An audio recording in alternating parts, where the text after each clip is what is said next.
Hello, everyone. It's Friday, January the 8th. There's no way of sugarcoating this. We've got 73 more people that have died in West Virginia.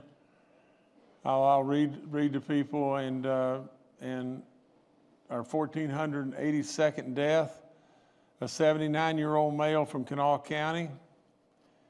Our 1,483rd death, an 88-year-old female from Hardy County. Our 1,484th death, a 76-year-old female from Fayette County. Our 1,485th death, a 73-year-old male from Mason County.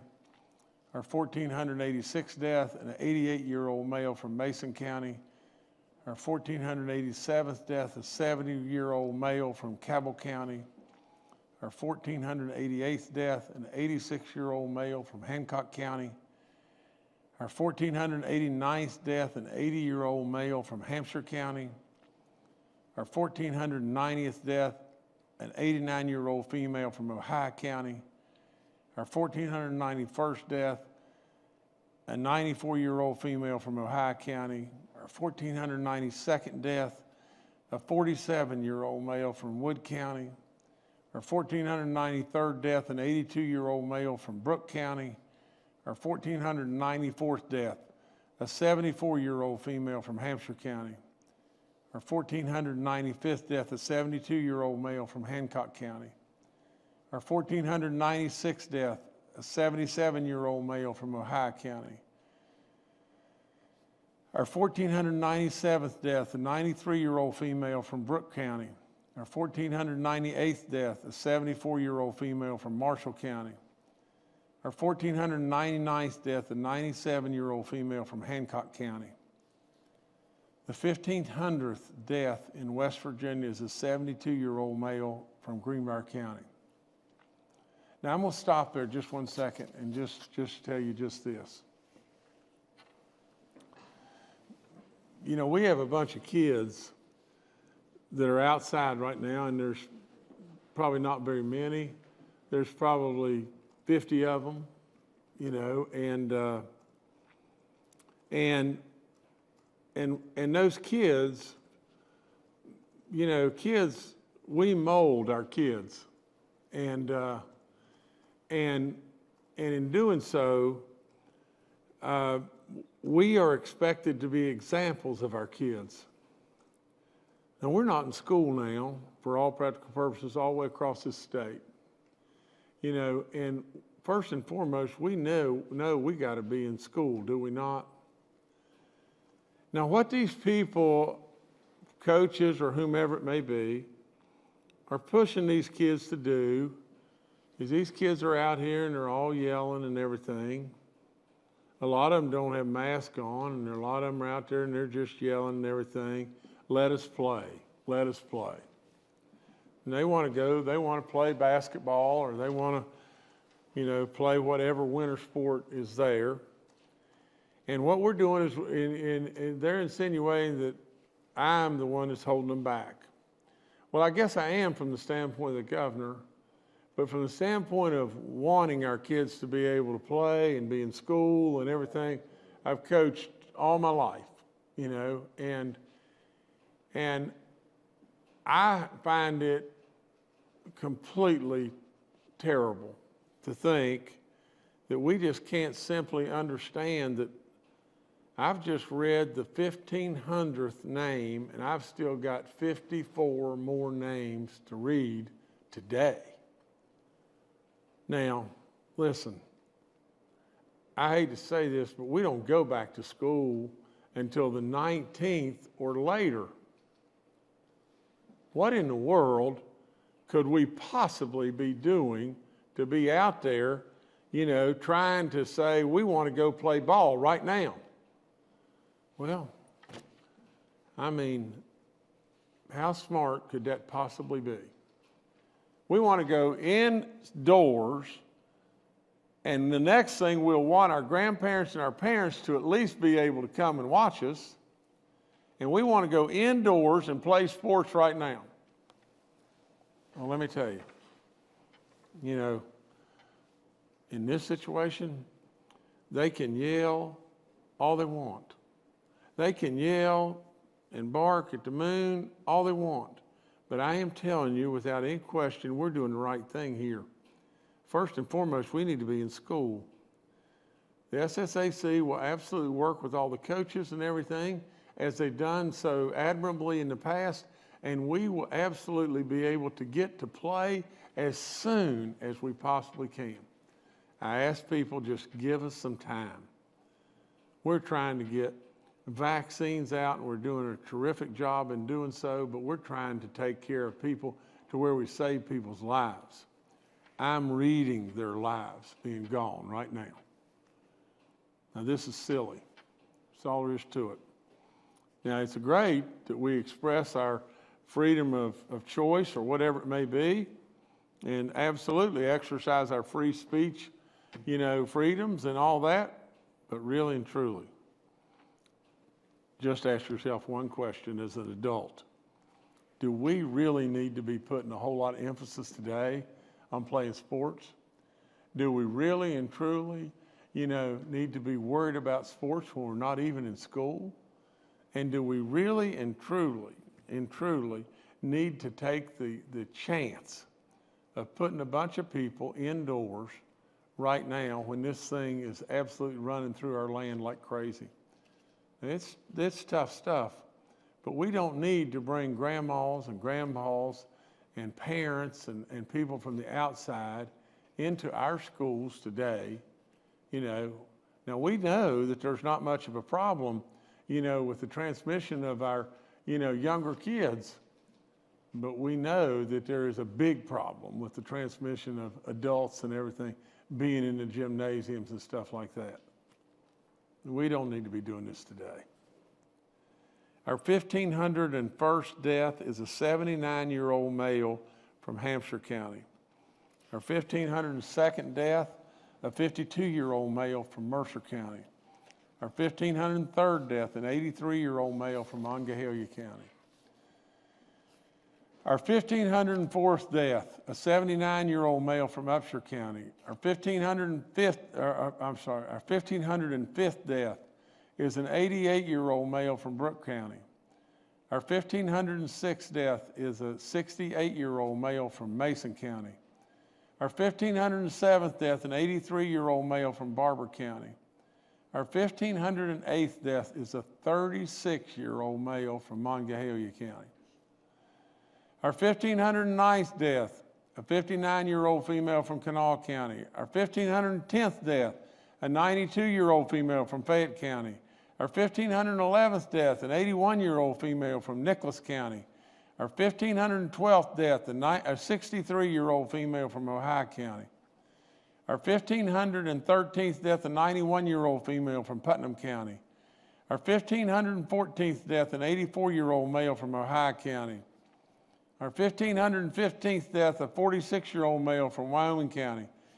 Our 1,516th death, a 78-year-old female from Kanawha County. Our 1,517th death, an 88-year-old female from Cabell County. Our 1,518th death, a 65-year-old male from Barber County. Our 1,519th death is a 54-year-old male from Mason County. Our 1,520th death is an 86-year-old male from Gilbert County. Our 1,521st death is a 74-year-old female from Preston County. Our 1,522nd death is a 70-year-old female from Brooke County. Our 1,523rd death is a 79-year-old male from Brooke County. Our 1,524th death is a 75-year-old male from Hampshire County. Our 1,525th death is a 68-year-old male from Ohio County. Our 1,526th death is an 83-year-old female from Kanawha County. Our 1,527th death is an 81-year-old male from Wood County. Our 1,528th death is an 86-year-old female from Logan County. Our 1,529th death is a 51-year-old male from Logan County. Our 1,530th death is a 92-year-old female from Putnam County. Our 1,531st death is a 71-year-old male from Brooke County. Our 1,532nd death is an 87-year-old male from Wood County. Our 1,533rd death is an 89-year-old male from Marshall County. Our 1,534th death is a 53-year-old female from Cabell County. Our 1,535th death is an 89-year-old female from Brooke County. Our 1,536th death is a 75-year-old female from Logan County. Our 1,537th death is an 86-year-old female from Hancock County. Our 1,538th death is a 95-year-old female from Hampshire County. Our 1,539th death is a 49-year-old male from Raleigh County. Our 1,540th death is an 87-year-old female from Mercer County. Our 1,541st death is a 99-year-old male from Greenbrier County. Our 1,542nd death is a 92-year-old female from Ohio County. Our 1,543rd death is an 82-year-old female from Mercer County. Our 1,544th death is a 100-year-old female, God bless her, from Brooke County. Our 1,545th death is an 84-year-old male from Mineral County. Our 1,546th death is a 75-year-old male from Harrison County. Our 1,547th death is an 89-year-old female from Cabell County. Our 1,548th death is a 92-year-old male from Kanawha County. Our 1,549th death is a 94-year-old female from Brooke County. Our 1,550th death is an 81-year-old female from Brooke County. Our 1,551st death is a 63-year-old female from Putnam County. Our 1,552nd death is an 83-year-old male from Greenbrier County. Our 1,553rd death is an 84-year-old female from Gilmer County. Our 1,554th death is a 92-year-old male from Brooke County. And just think, isn't this enough? Isn't it enough? For those out there that still believe that this thing isn't real, for those out there that believe you shouldn't be wearing a mask, and for those out there that believe, well, you shouldn't take the vaccine, and for those out there that are encouraging children to come and chant and everything, let us play. What's it going to take? What do they really want? Are they willing? Are they willing to just open the doors, do anything and everything we want? Are they willing to say, well, I'll tell you what let's do. Let's just say that everybody at age 70 or above, they're all going to die. Now, you may think I'm ridiculous, but it's no fun sitting here reading 73 names or 85 names. It's really, really terrible. And these people and their families are crying out to us. They're crying out to us. And it breaks my heart because they're great West Virginians. It breaks my heart for anyone to think that I wouldn't love to be coaching a basketball game right now, or coaching a bunch of kids in practice, or taking those kids all to the Dairy Queen or whatever after practice. You know, do you not think that I would love to be doing that? But it's not the right thing to do. We had 1,896 new positive cases in the last 24 hours. We tested a lot of people. Our positivity rating, in the daily positivity rating in the last 24 hours was down significantly to 6.72. Our cumulative still continues to rise.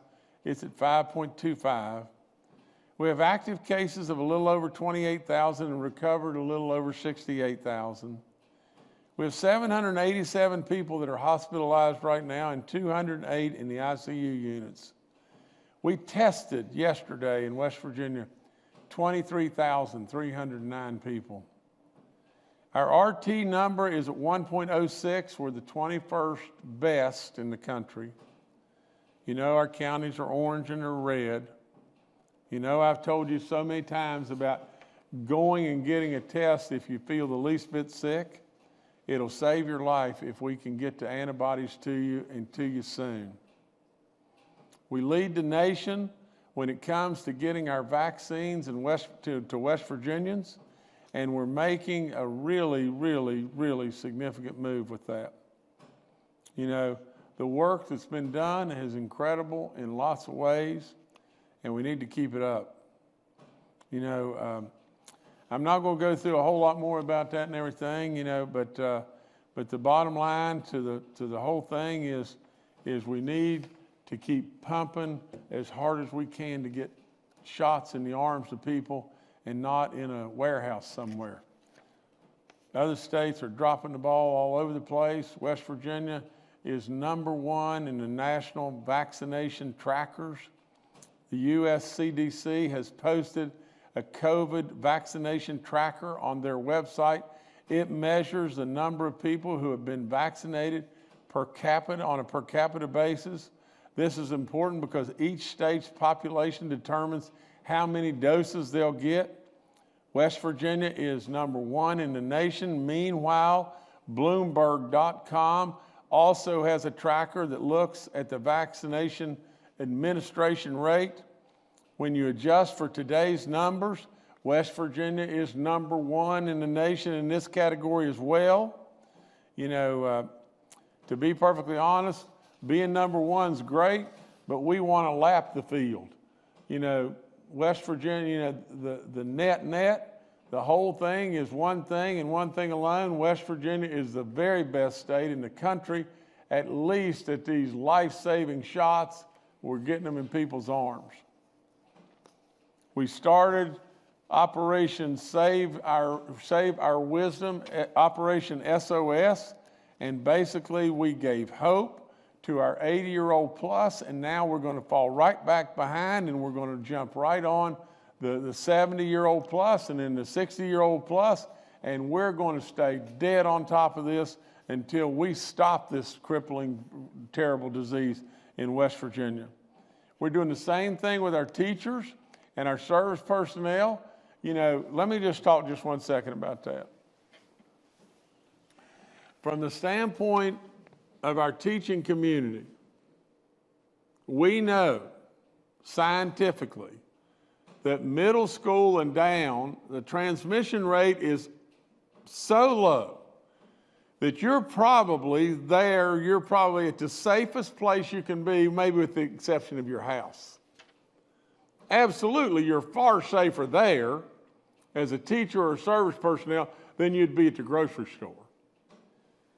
You know, and yet to make it even better for you and better and more safe, we came out and said we're going to vaccinate all of our teachers that are over 50, all of our service personnel over 50. We moved everybody way up in the line. And at least with some, it's still not good enough, is it? You know, it's just not good enough. You know, what we want to do now is even more. Well, what we decided to do wholeheartedly is if we had the vaccines, we were going to circle back and do more. We were going to get 50 and under. We're trying with all in us to do everything reasonable that can be done. Now let's just think about this. We know 1/3 of our kids are failing core classes. And we know the problems and the deficiencies that we're having with our special needs kids not being in school. And we know all the potential terrible situations for abuse and whatever it may be that we're missing and not helping our kids with. We know how the fact that in school, how much of a burden that takes off of our families when their kids are in school. And we know how much better that is for our kids. And we know the economics of the whole thing as well, don't we? We know all that. And we know scientifically that the schools are safe. And we know just this, that, it's been thrown out. Well, I'll tell you what I'm willing to do. I'm willing to go back after I get my second shot. Well, just think about this just for a second. We're all at risk, no matter where we are. No matter what we're doing, we're all at some level of risk. We've proven 1,000 times over that the schools are safe. We can't make it 100% no matter what we do. But at the same time, we know all the consequences if we don't go back. Now, reality is really simple. If we were just today to say, okay, let's do this.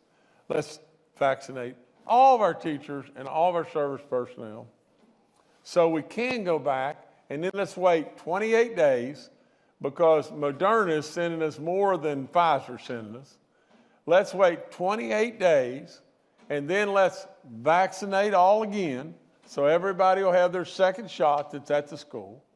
And then let's do what we're supposed to do in that after the second shot, you're supposed to wait 7 to 10 days to assure that 95% coverage. If that be the case, when are we going to go back to school? Really and truly, you have absolutely, at that point in time, based on us going and giving shots yesterday, the timetable would be we won't go back to school until somewhere around February the 15th or February the 20th.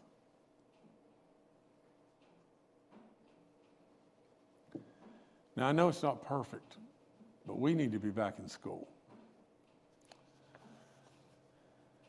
I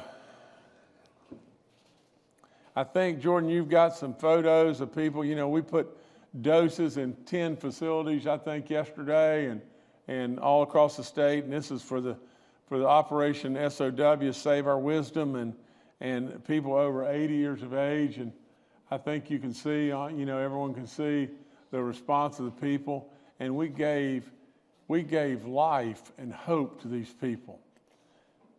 Now let's get past just a second and, whether or not we ought to be playing a basketball game. And just think of those cars that are sitting there, and just think of the lives that we saved yesterday. Yesterday. Think of this. How many did we save? How much is it worth? I mean, can anybody put a price tag on that? I sure can't. But yet, absolutely, we are preoccupied with things that are of our selfishness.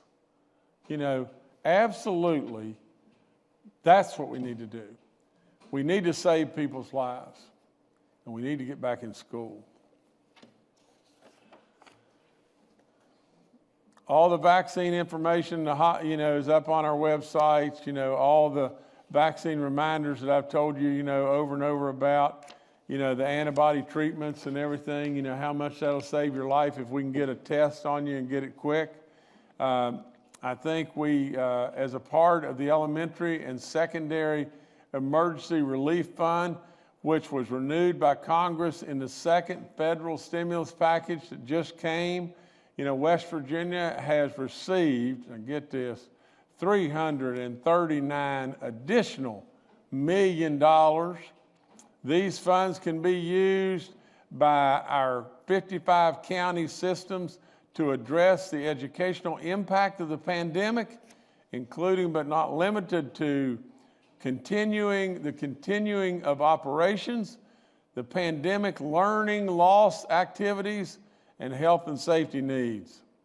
And again, we want to thank the Congress for getting off their butt and finally getting this done. It should have been done who knows how long ago.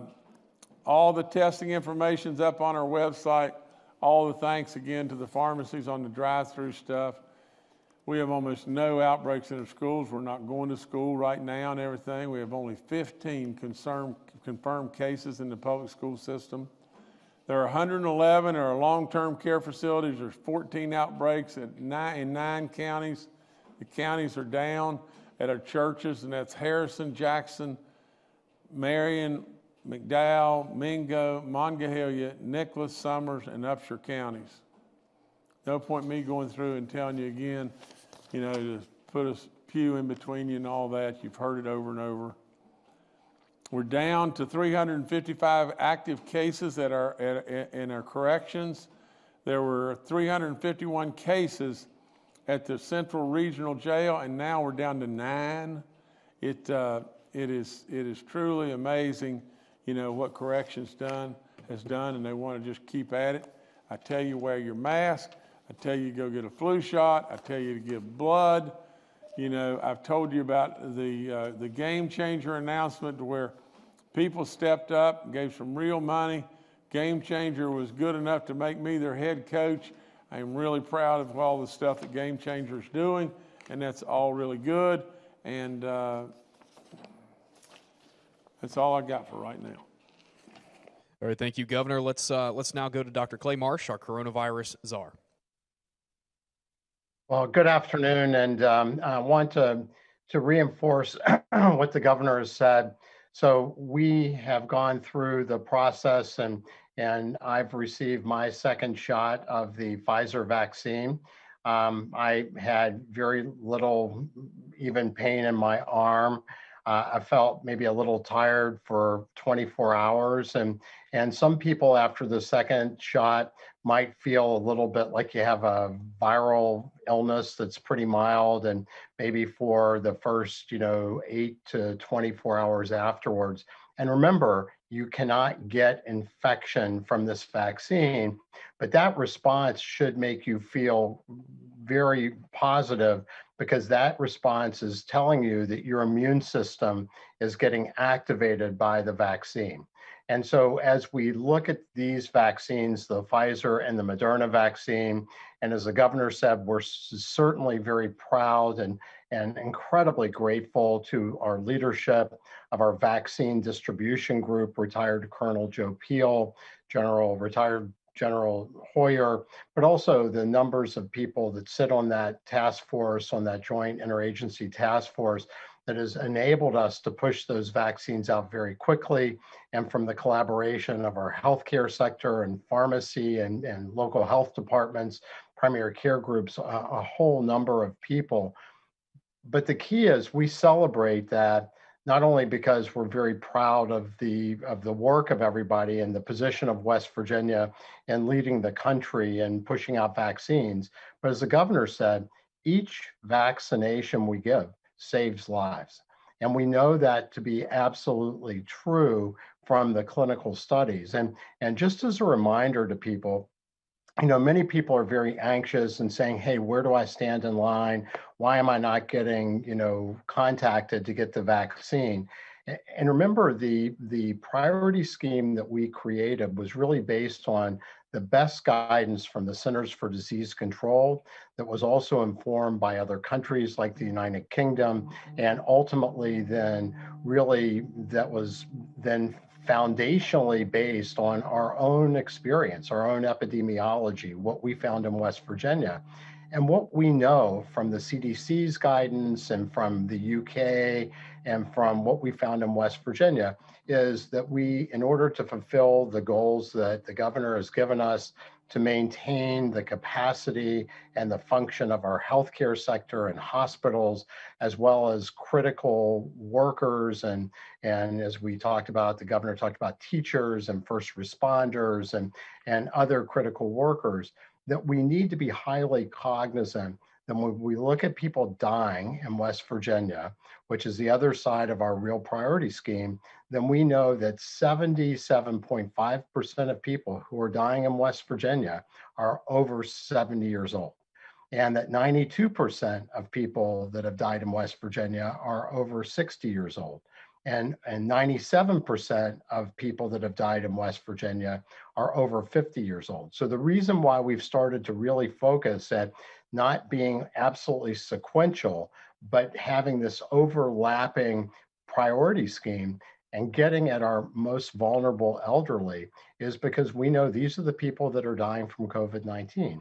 And half of our deaths come from our nursing home, long-term care facility population. And that's why we're so proud that we've already had the first dose in all of our residents of our nursing homes, and we're working through the second doses now. And that is something to be proud of, not only because we're leading, but because we're really saving lives. And just remember this data from the CDC, which is so important, that if you're 75 to 85 years old, and this is compared to a group of the healthiest population, 18 to 29-year-olds, your risk of dying if you get COVID-19 is 220 times higher, and your risk of being hospitalized is 8 times higher. If you're over 75 years old, or I'm sorry, if you're over 85 years old, that was 75 to 85, your risk of dying from COVID-19 is 630 times higher, and your risk of hospitalization is 13 times higher. So by really targeting and focusing our vaccine strategy on moving as rapidly as we can to the most vulnerable part of our population, we save lives and we reduce hospital capacity. But remember, in order to really meet our goals that the governor has really tasked us to do, then we need each person in West Virginia to get your vaccine when it's your time. These are safe vaccines. I think that the fact that we have done so well in West Virginia is a testament to our community focus and to everybody working together. But we need every person in West Virginia to get the vaccine when it's your time, get the second dose, because in order for the vaccines to work the way they should at the best level, you need both injections of the vaccine. And in the interim, wear your mask, because we know that's such an important mitigation strategy. That is like a behavioral vaccine.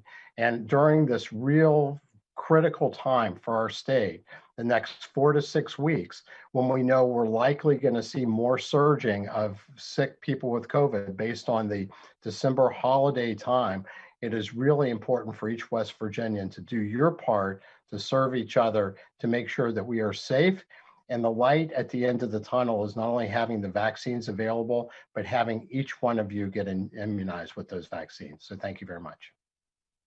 All right, thank you, Dr. Marsh. Next, we'll go to retired Major General Jim Hoyer, the Director of the Joint Interagency Task Force. Good afternoon. As the governor pointed out, we're making significant progress in vaccine distribution.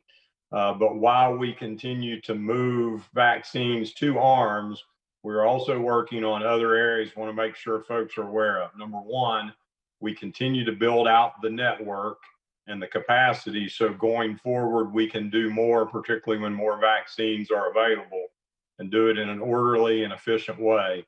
The second is today, because almost all of the doses are out of the hubs, today we are doing what the military refers to with the hub personnel from the 5 locations, the safety stand down. And we are also working on a rehearsal of concept to go back and reinforce some of the things we need to do now that we're managing both first and second doses. The other thing that I want to point out today to folks is that at the beginning of this, the governor called us in and tasked us to do a couple of important things, and that was use all the resources we had available and be innovative. One of the things that we did in that process, specifically the National Guard folks did, was to start to develop a strategic reserve of PPE. I would tell you that on this morning's hospital call, we were told by a couple of organizations that they had need of PPE. We were able to move PPE from the stockpile to take care of that need, and then they replenished that stockpile. So it is working exceptionally well. The second thing was to make ourselves self-sufficient, and we've done that. And what we have today, Jordan, if you can roll the videos, we want to show folks that down at the Running Right facility in Boone County, we now have machines in the state of West Virginia, controlled by West Virginians, where we are making PPE. We're making 3-ply masks. We're making the boot covers and the bonnets. We have machine coming in to be able to make the gowns. We are making face shields, and in the not too distant future, we think by the 18th of January, we'll have the final approvals on our N95 equivalent mask to be able to go, and it is already in production. We're already producing copies of it, waiting on the filter approval. So I thank the governor for giving us the guidance and the directive to be innovative and giving us the flexibility to do that. And we in West Virginia are not only showing folks that we can take care of the vaccine business, but we are going to make ourselves self-sufficient on PPE. Thank you. All right, thank you, sir. Next to Dr. Ayn Amjad, our state health officer. Good afternoon. I also got my second COVID-19 vaccine early on in the week, and I just want to remind everyone that, as Dr. Marsh mentioned, we do have to have the second dose in order for it to be effective. If you get the Pfizer vaccine, you also have to have the Pfizer vaccine and Moderna, as well as the second Moderna. I had minimal side effects as well. I didn't have a sore arm, but I also had it in the opposite arm as the first one. I did have a little nausea probably for about a day, but that did go away. You do need to continue to wear your masks even after you've had the vaccine, and we need to continue that and be vigilant throughout the entire next few months as well. I do want to thank everyone in the health departments, the pharmacies, and as well as all the other agencies that have been helping us in this vaccine effort, and to continue to be strong during this time, because we do have a few more months to go. But thank you very much. All right, thanks, Doctor. Secretary Bill Crouch with the West Virginia DHHR is also joining us today and is available for questions. We'll now go to questions from members of the media. The first today from Steve Adams with Ogden Newspapers. Yeah, Steve Adams of Ogden Newspapers here. Governor, I'm sure you're aware of the Derek Evans situation in regards to entering the U.S. Capitol building and live streaming himself doing so. There's talk about trying to get him to resign. There's talk about using the legislature process to not seat him. What are your thoughts on that situation? Thank you. Well, Stephen, I mean, you know me, I don't sugarcoat things, and I don't try to give you a political answer. I think it's terrible. I think it's a scar on West Virginia, and I think, he can come up with any excuse in the world, but being there and rushing and entering the Capitol of the United States of America, I mean, how in the world can we possibly think that's anything but bad stuff? Now, I really don't know all the particulars in regard to what the legislature can do, what I can do. I don't know exactly what that is, but at the same time, it's terrible. I mean, Stephen, there's no way around it. It's terrible. And we're just not this type of people. I mean, we're not. I mean, for crying out loud, this country is the greatest country on the face of the earth, and West Virginia is the greatest state we have in the country. Now, we all have different opinions, and we all have frustrations and everything like that, but for crying out loud, I mean, this is just unbelievable. I, for one, wish to goodness that we could have had an extended amount of time, to where we could have been told as the public, not the insiders with the Trump or the Biden administration, but as the public, we could have been absolutely assured that the elections were just perfect and that everything went as well as we could possibly do. You can't ever have it perfect, I know. But we could have, I wish we would have had more time, but at the same time, I've got to have enough faith that the people that were checking things out nonstop in regard to the elections and all the stuff that was happening in all the different states, all the courts, all the everything, basically came back and said, no, we're good with this. We're good with what's happened. We're good. And then we ran out of time, did we not? Well, when you get to the end of the time situation, then we have got to fall back and be America again. And so that wasn't good. It wasn't good with what went on there, and I really don't know what will happen to that delegate. I do not know him, but I think his thoughts are, and his actions were not good, just not good. All right, thanks, Stephen. Next to David Beard with the Dominion Post. Hi, I have a couple points on the vaccine, kind of nationwide vaccine questions that maybe I could best direct to Dr. Marsh if people think that's appropriate. One of the points is I was seeing discussion earlier in the week in some circles about cutting in half the vaccine dose to be able to spread it farther. And the FDA hasn't approved that, but I haven't seen any discussion since maybe Wednesday, and I wonder where that's at. And the second point is we were hearing about the South African strain, and people weren't sure if any of the vaccines that are in process or out there already would cover it, handle it. But I saw just a sentence today, I think, that Pfizer thinks their vaccine may be able to handle it. And so I wondered if there are any insights that can be offered on those 2 points. Thanks.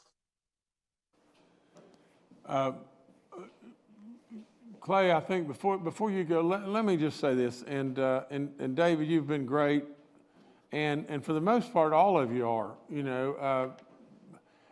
but let me just say just this.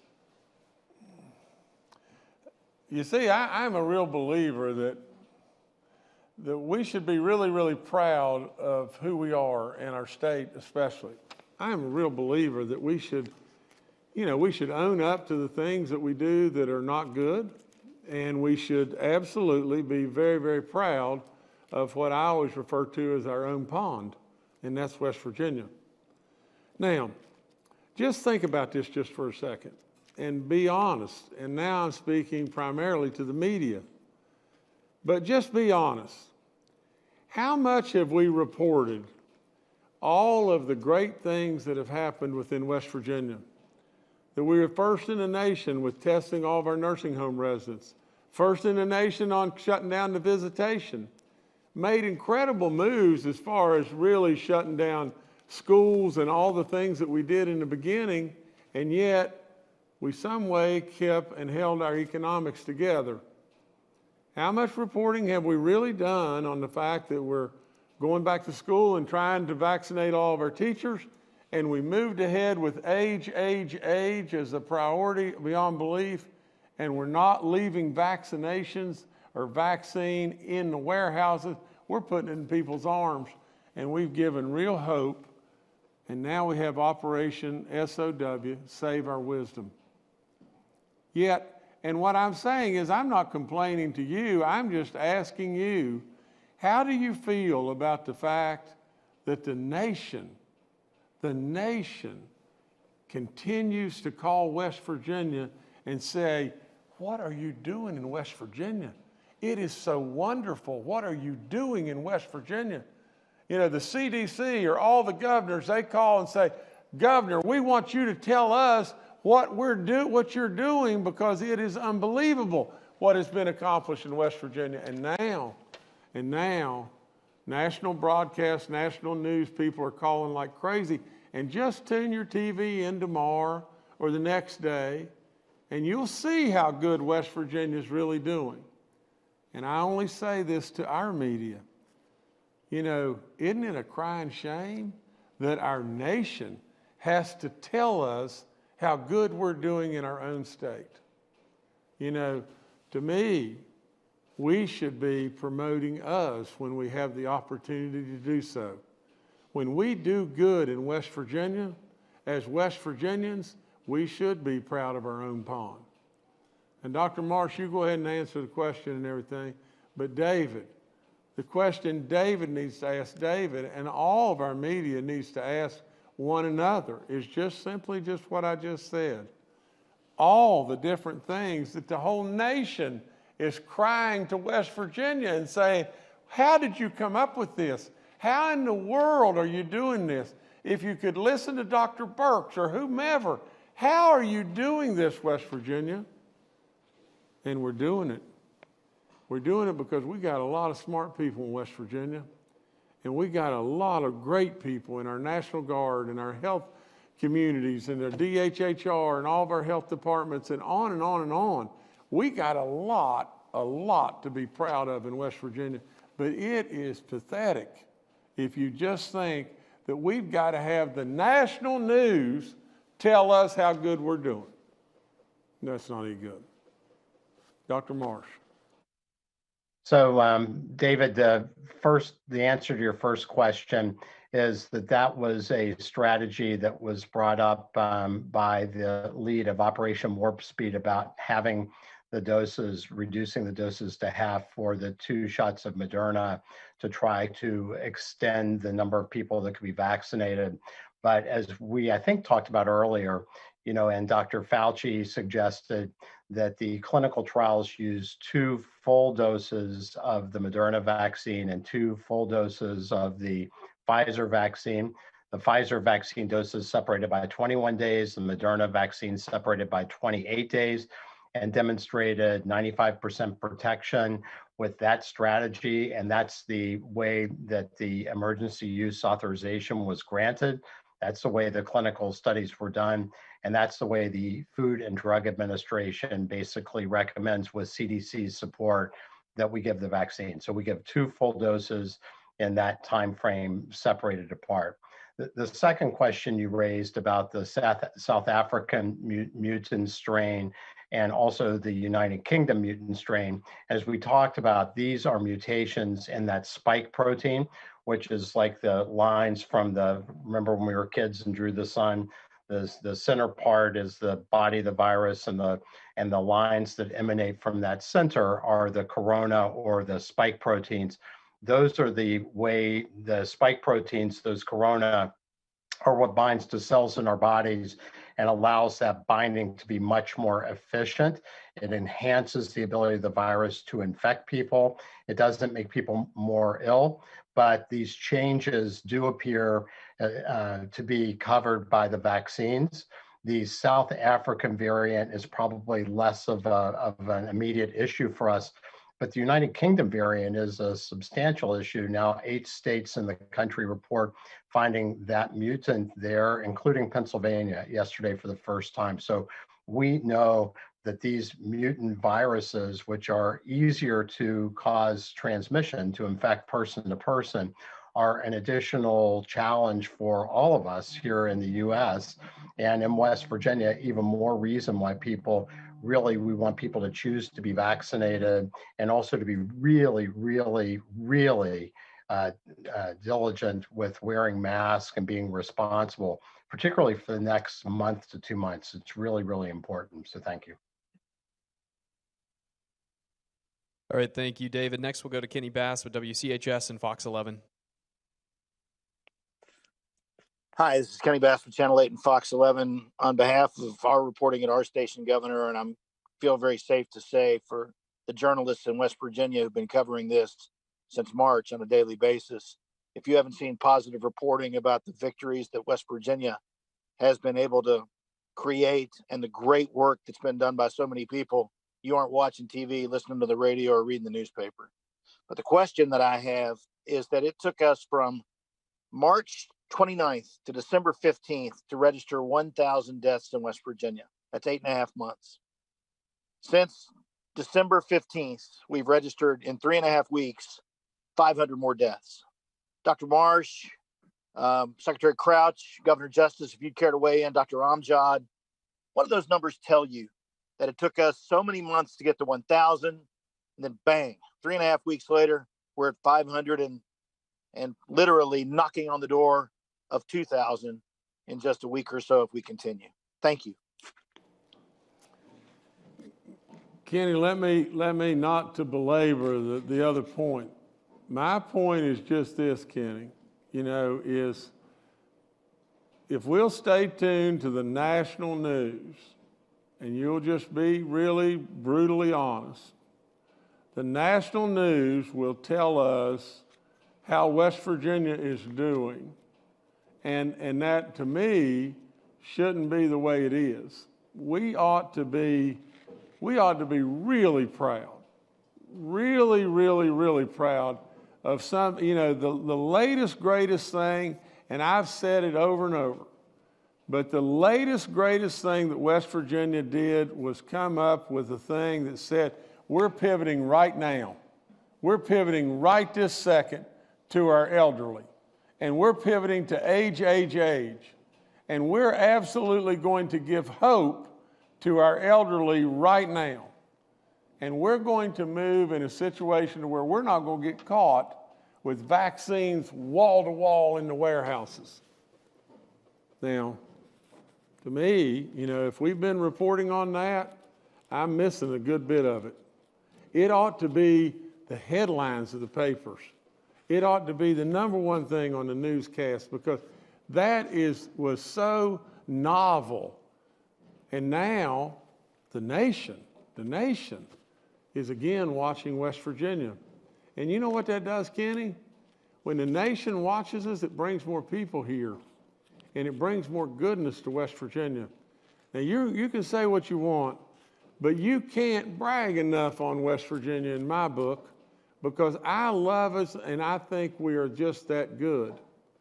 Now, from the standpoint of the other part of the question and everything, somebody else jump in and answer that, Clay or Dr. Amjad. Maybe I'll start, Ian, if that's okay, and then please chime in. So, Kenny, I think that's a really important observation that you bring to light. Yesterday in the United States, we had the highest single number of deaths in a day than we've seen in the entirety of the pandemic. And many states and many communities, including large communities like Los Angeles, have gotten to the point where they are starting to create some reductions in the use of their capabilities and some decisions about perhaps not transporting people to emergency rooms if you've had an out of hospital cardiac arrest and can't be resuscitated at the scene, then there's no transport because there's no room at the end, there's no beds left. And so as we look at West Virginia and we see that, like other places in the US, our mortality rate, our death rate is going up, that's really what the governor's talking about our decision, priority making is really to try to get at those people, our nursing home residents and our elderly, that are the people that are dying and have the most risk of dying and being hospitalized with COVID-19. But it's also the reason why we really, really, really want to encourage each West Virginian to choose to get vaccinated, because that protects other people as well as protects you. But importantly, to wear your mask during this time and to be really careful, because as the governor said, this is a real thing. We see the names that he reads every day, and it is within our power if we wear a mask consistently. India, the country, has seen a 75% reduction in their transmission rate just because 95% of their population is wearing masks. So if West Virginia meets that opportunity, meets that call, altruism, love for each other, caring for our save our wise people, as the governor said, then we will continue to light the way for others. But this is a critical time, and a critical time for our hospital capacity as well. So I think your point's well taken. I'll turn it to you. Kenny, the only thing I would add to that about the time frame that you mentioned, it does surround the holiday season. And we do know that, TSA did report the highest number of traveling during, Thanksgiving. And then again, during the Christmas time and New Year's time, it also reported an increase in travel time. So the time frame that you mentioned about the 500 deaths during that last 3.5 weeks does coincide the, 2 weeks afterwards of Thanksgiving time. And then we are expecting more, unfortunately, incidences after this, other holidays season that we had of Christmas time and New Year's. So we are unfortunately anticipating possibly more, which reiterates the fact of, wearing your masks right now and being vigilant about, if you're sick and getting tested. So we do want to encourage people to continue to test if you're not feeling well, or if you're in a situation where you might find that you need to get tested. Also to isolate yourself right away if you get tested, because you do not need to wait to be contact traced. So if you find that you have a positive test, to go ahead and isolate, or to contact anyone that you have been around right away to self-isolate. So these are things we want the public to be aware of, because as you mentioned, the numbers have increased, and even across the country. But that's all I had to add. Thank you. Back to me just 1 second.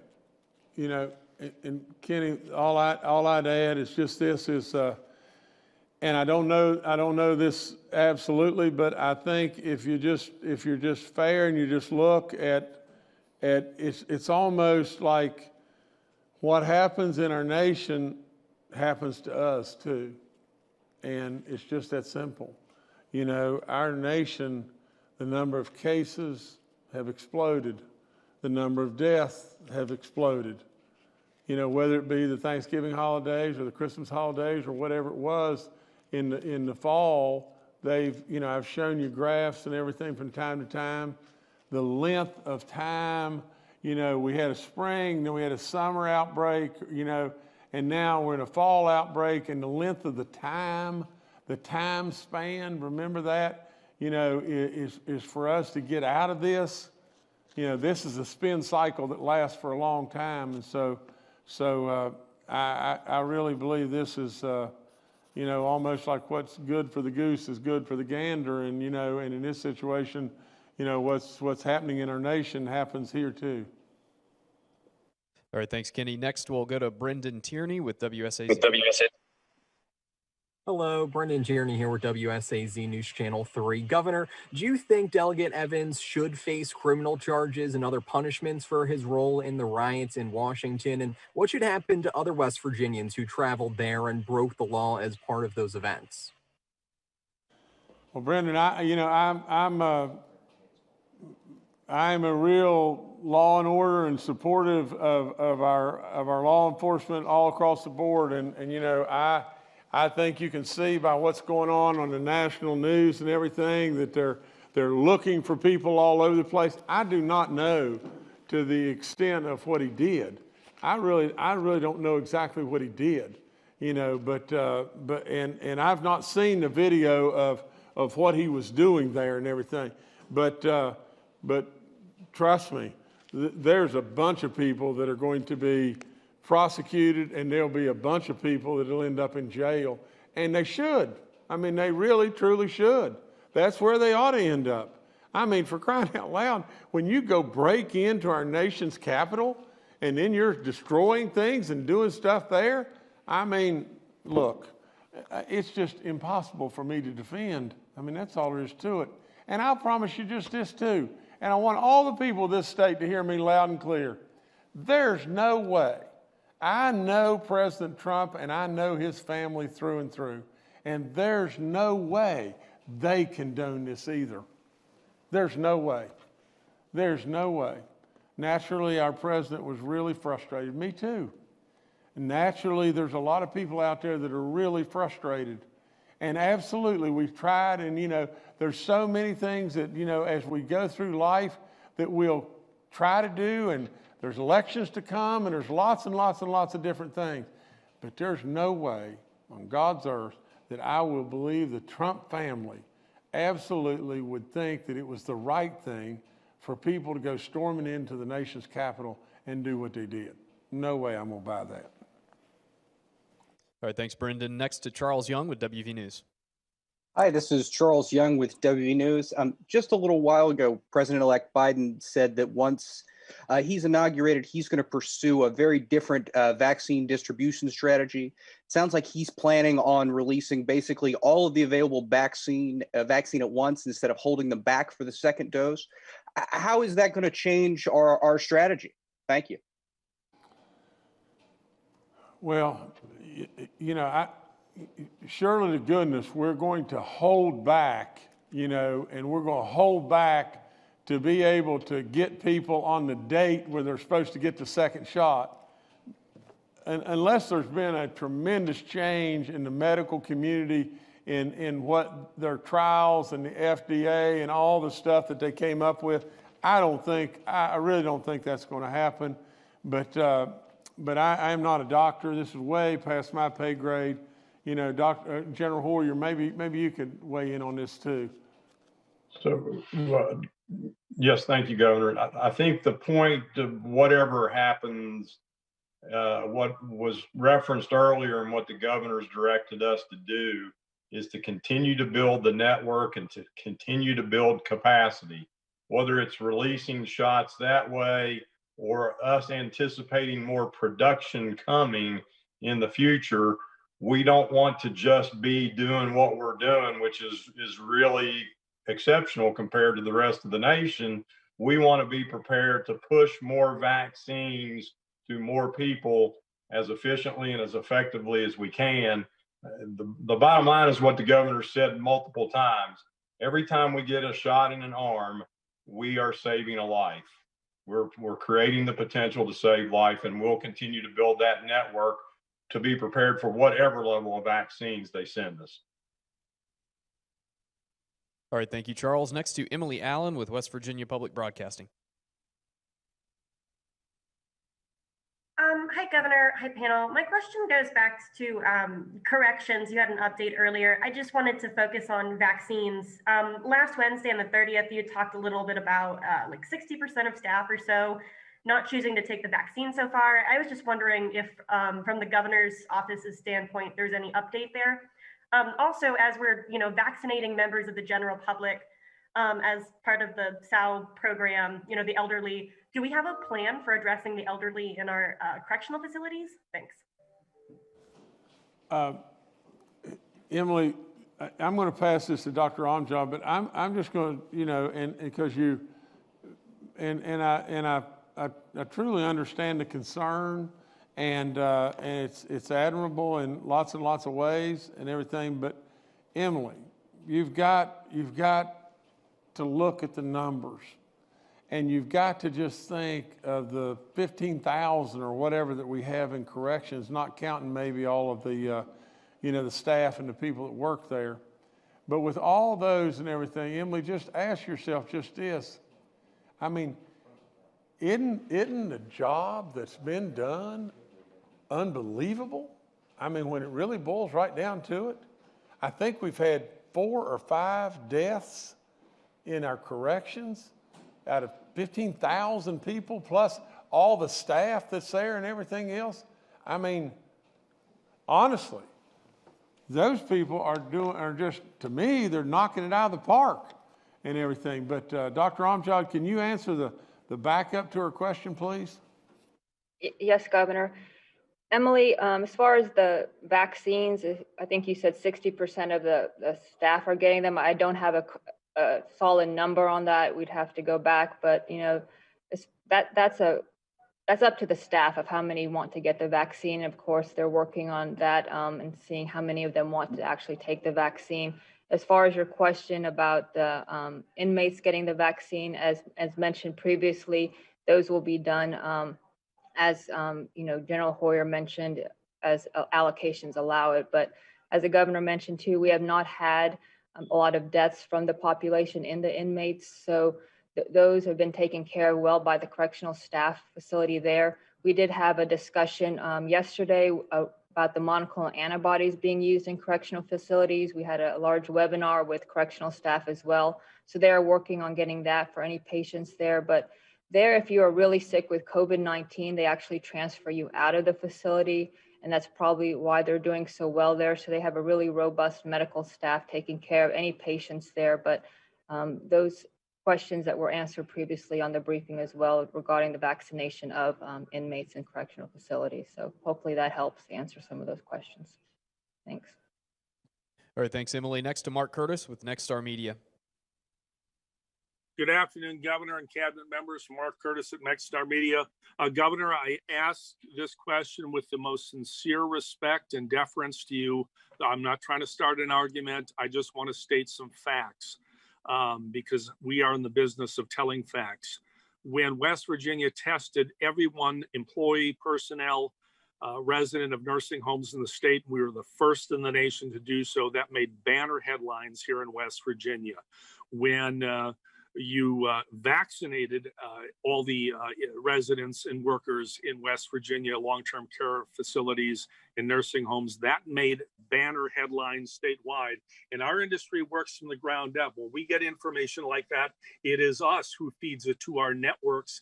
And that's how it gets on the network television and gives us national attention. So I think we are promoting the good news when it happens in the state. Unfortunately, in our industry, we have an obligation to promote the good news. And we also have the obligation still to underscore the problems, such as what happened with the vaccine mix-up in Boone County. Yeah, it's bad news, but the public needs to know that information and have transparency. So that's how we operate. And I think on behalf of all of us who are with the West Virginia Broadcasters Association and the West Virginia Press Association, I think we've done an outstanding job, although we have made mistakes. I get that. We're an imperfect industry, but we're working to do it better all the time, and we continue to try to provide airtime for all of you to speak directly to the public because you're the experts on the issues. With that said, let me frame my question because I think I have a problem we need to raise here. This question is brought to me by Jim Brown, a retired 911 Metro 911 dispatcher here in Kanawha County, a longtime public servant. As you know, he was the one that pressured the legislature and worked his butt off to get first responders, or 911 dispatchers designated as first responders in this state. He did a heck of a job, and congrats to him for getting that law passed. It's important to me. That's how I got my start in this broadcasting business as a paid 911 dispatcher. So I had to say 44 years ago. But here's my question. Jim is one of those people who is homebound. He is bedridden. He has health problems, and he doesn't mind sharing his information. I'm not violating HIPAA here. I have his permission. He's over 60. He's diabetic. He has heart problems. He's homebound. He can't get to the testing site to get the vaccine. We have a lot of other people who are homebound in the state of West Virginia in same condition. They can't run down to the Charleston Civic Center and get their shots, or they can't go to the local health department or the local pharmacy. So the question is, what are we doing to get our homebound at-risk people, our high-risk people who are bedridden in the state that can't get out? What are we doing to them to get on the priority list and get them their vaccines soon and very soon? Thank you. General Hoyer, you can answer the tail end of Mark's thing, and y'all come back to me just a second. Yes, sir, Governor. So, Mark, a couple of things. In addition to the network that's being built out with primary care providers, hospitals, the funded clinics that have the names of patients, we also have a next layer that we're working with senior services, with VOAD, volunteer organizations active in disasters, and church organizations to help us identify those folks that need that assistance. And that is the other reason that DHHR established that hotline number. Someone can call for that individual, let them know, we can make sure that they get on the list, and when the appropriate availability is there, we will get out. So multiple layers to be able to address these things. And we need folks like you and others to tell us those folks that are out there that we might miss. Okay, Jordan, back to me. Mark, listen, you know me really well. And Kenny, you know me really well. And I understand that if anybody is critical in any way of maybe what the media may be doing, then everybody jumps in the fraternity and everybody wants to defend themselves and everything. But I would tell all of you just this. I just didn't roll off the pickle truck yesterday, and I truly, truly understand you've got to report the bad and the good. I would ask you just to ask yourself how often we get dialed in and concentrating on things that are so insignificant that they don't even matter. They don't really matter. And in all of that, do we ever really miss something really big? Well, you have missed something really big right now. You really have. And I would also say this to all of you, as I say to kids on my basketball team, as I say when I used to give motivational speeches to corporate CEOs, and that's just this. The only way we get better in life, the only way we get better is to admit to ourselves that we're doing something wrong. We're doing something that we can do better at. The only way we get better It's not practice harder or be more focused or be more determined or be more passionate and all that. We get better when we realize that something we're doing is just not as good as we could be doing it. Now, absolutely, you can say what you choose to say. But at the end of the day, West Virginia has led the way over and over and over and over. In the mistake, whether it was a mistake by the National Guard or DHHR or the pharmacist or whatever, in regard to the shots that they gave people and they gave antibodies instead of vaccinations, of course report it. Of course, absolutely. Anything and everything that you could come up with that where I stub my toe, report it. I'm absolutely great with every single bit of that. I'm not saying that. I'm saying that right now, and this I have a real problem with. When the national media calls me up repeatedly and says, will you go on here, will you go on there and tell us what West Virginia is doing to lead the whole nation, to lead the entire nation? You know, tell me other places that haven't caused anything but a dog's mess, like Florida when they did their thing with the seniors and they had everything all screwed up. Just think about what has happened within West Virginia. We made a decision one day. We made that decision in regard to the vaccines that we weren't going to allow them to sit on the shelf. And West Virginia, little West Virginia, has led the way with these vaccines right and left. And we've given hope. We've given hope to our seniors. We've given hope. Now, at the end of the day, why is it that the national media is absolutely on us and on us and on us? And really and truly, to me, and I am very, very, very selfish about this. I don't really care what you say about me, but I care so much about what you say about West Virginia and all these great health and all these wonderful experts and all the goodness that they're doing. It is a shame, in my opinion, a shame for the national media to call us up and say, what about? And really and truly, at the end of the day, there may be a little bit of it here and there, but I want to tell you just this. And I want to tell you, and I want you to listen really clear. Y'all be quiet where I can hear. Just listen. Probably the biggest decision that I have made, and absolutely it was a knock it out of the park decision, was the very second that I turned to our National Guard and our health experts and said one thing: you're absolutely caught in a ringer and you don't know it. We're going to end up with vaccine on the shelves and not in somebody's arm. And if we don't pivot right now, we're going to end up in a real mess and we won't get the vaccines. The very biggest decision probably that I made. And we pivoted just like that, and we're leading the way. Now, Mark, I love you with all my soul. Kenny, the same way. All of you, the same way. I am not being critical. All I am saying is just one thing and one thing alone. We can do better. We can do better when West Virginia, little old West Virginia, when West Virginia does good, we should let the world know. The world shouldn't let us know. We should let the world know. And that's my feelings. All right, thanks, Mark. Next, we'll go to Junaid Dill with the AP. Hi there. Yeah, Junaid Dill with AP. I'm wondering how many vaccine doses were delivered this week. Looking at the numbers from the start of the week and today, it looks like just over 6,000 new doses came in, which seems pretty low. Just wondering what the deal with that is and if there's a slowdown in number of doses. Thank you. Okay, General.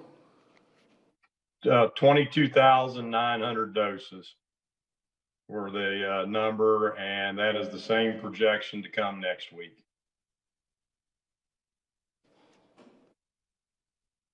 All right, thank you, Junaid. Next, we'll go to Paul Mullen with WCBC. Good afternoon, Governor. Good afternoon, panel. Paul from the Pickle Truck. I I'd like to ask a question about people that are not wearing masks in businesses. I've got a couple calls about this. And they said they called their local health department, and they said the health department said, well, we really don't enforce that. Is the alcoholic beverage group the only ones that will enforce the mask situation? And from the Department of Health and Human Resources, if you have contact tracing that indicates that there is a business that has been a violator and is a super spreader, have you gone back and shut them down? Thank you. Okay, Bill, maybe you could answer this, please. Yes, sir, Governor. And there are ways to get individuals to comply with the mask wearing, but as the governor constantly says, we're asking people to do this to protect their neighbors and to protect their family and others. This is something we don't want to make confrontational. So mask wearing is so simple. It is not difficult. So we're again asking, as the governor says, every press briefing, please wear your mask. With regard to any establishment, whether it's bars or churches or others where we have an outbreak, yes, there are a great number of instances where these facilities are closed down and for cleaning, sometimes for as long as a week or 2 weeks. It depends upon the outbreak, depends upon the number of people, but yes, that's part of the process of going through the outbreak and making sure that it's safe for people to enter again. So thank you. Good question, Paul. Thank you. All right, thank you, Paul. Next, we'll go to Phil Kabler with the Charleston Gazette-Mail. Looks like we may have lost Phil. Is Taylor stuck with the Herald-Dispatch on? Yep, I'm here. Hi, everyone. This is Taylor. I understand, health departments, even you all are kind of stuck between a rock and a hard place. You can only get so much vaccine doses, so you can only give it to so many people. Everybody wants it, obviously.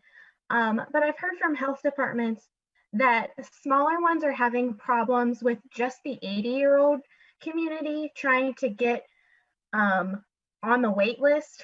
They are calling, their phone lines are being overwhelmed, and now some are saying you have to go online to get on the wait list, which especially for that 80-year-old and up population, it kind of gets dicey. Some of them don't have email, they don't have internet access. If they do, they don't really know how to operate it smoothly or effectively. Where can they call if they can't get in touch with the health department? Where can they call to get some help? And is there any assistance you all could provide health departments so they can manage the influx of calls and things that they're getting? Okay, Taylor, I'm going to go to General Hoyer in just a second, but let me just say this, Taylor. I know of situations that have happened, where people have called the health department and trying to get an appointment and everything to go in, and, seniors go in and everything, and they're having a really difficult time getting through and everything and talking to a person. And I know the same health departments that people have called and gotten in just like that and everything. And all I want to say to you, Taylor, is just this, and then the general's going to go, is in opening this up to 80 and plus, 80 and older, there's an immediate real push and everything. And from the standpoint of those that are out there that, they don't have internet or they don't do emails or whatever like that and everything, we'll get them and everything. Because if we get the 80 plus now and there's still several that we didn't get that are wanting their shots and everything like that, then we'll turn right around, and if we drop down and we're doing the 70s, it's 70 and above. And so we still got, a lot of opportunity to get those that we missed along the way. But General Hoyer, if you could go, please. Yes, Taylor. So hopefully Jordan can put up the 1-8 or the hotline number for DHHR. We established a hotline. They are taking calls. So if somebody can call to that number. In addition to that, as was pointed out earlier, the governor tasked us to build layers. So senior services, VOAD, church organizations, We understand that there are some local health departments that are struggling with those challenges, so we can again establish that hotline.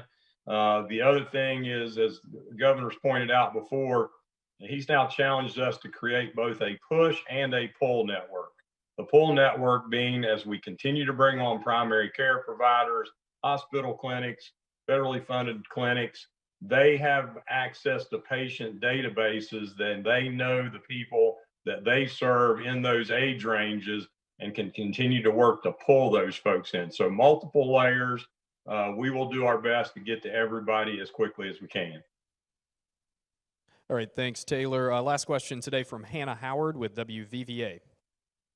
Hi there, Hannah Howard with WVVA News. I was just wondering, with a lot of hospitals kind of reaching that capacity, has there been any consideration from the state of implementing community paramedicine? We've heard from a lot of EMS services here that they've already trained their employees. Just wondering if that's something the state has considered. Clay, you want to answer this, or Dr. Amjad? Sure, I can take a shot, and then you can add in. So thanks for the question.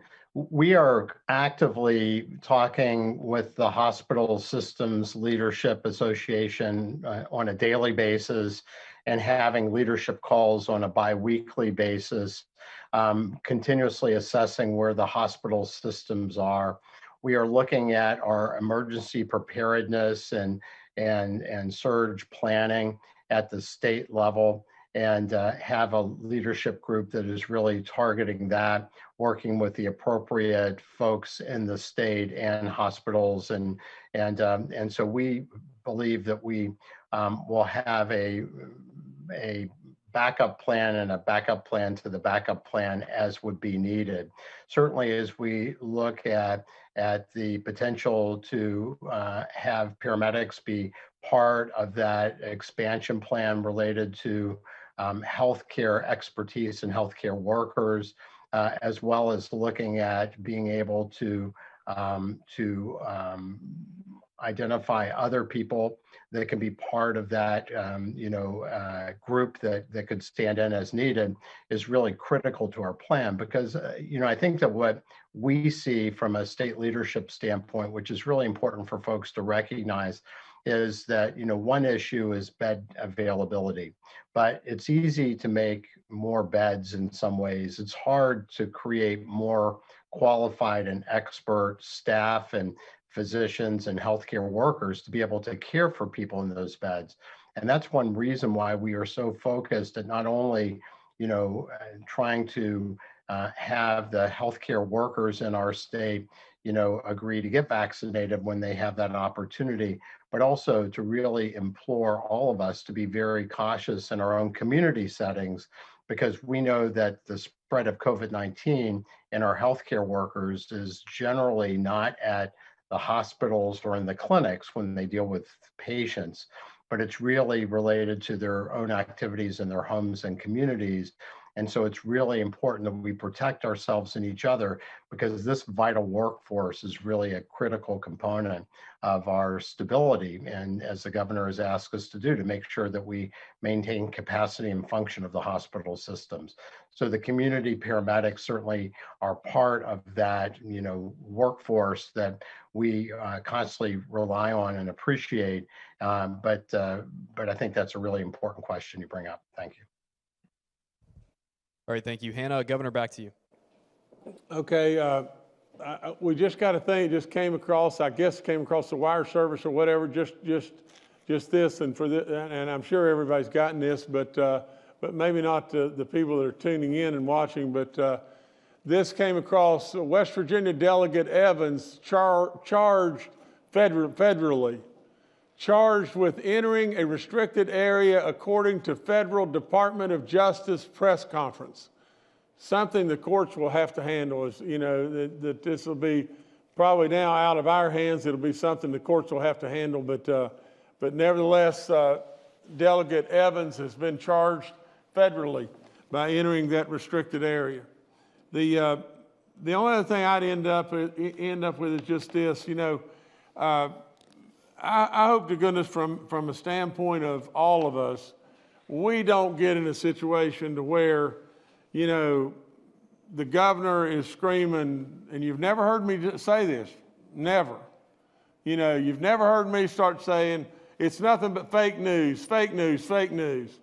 We see, I don't do that. And really and truly, I hope we don't get in a situation to where you can receive criticism just like maybe I can receive criticism. And I hope that we all dial in, because all these national media, you know, people that are calling, you know, I'm going to surely answer them and answer them as best we can. And then ask yourself along the way, as we're answering and everything, is, you know, did we miss something? Did we miss something where we could really have been, you know, touting West Virginia?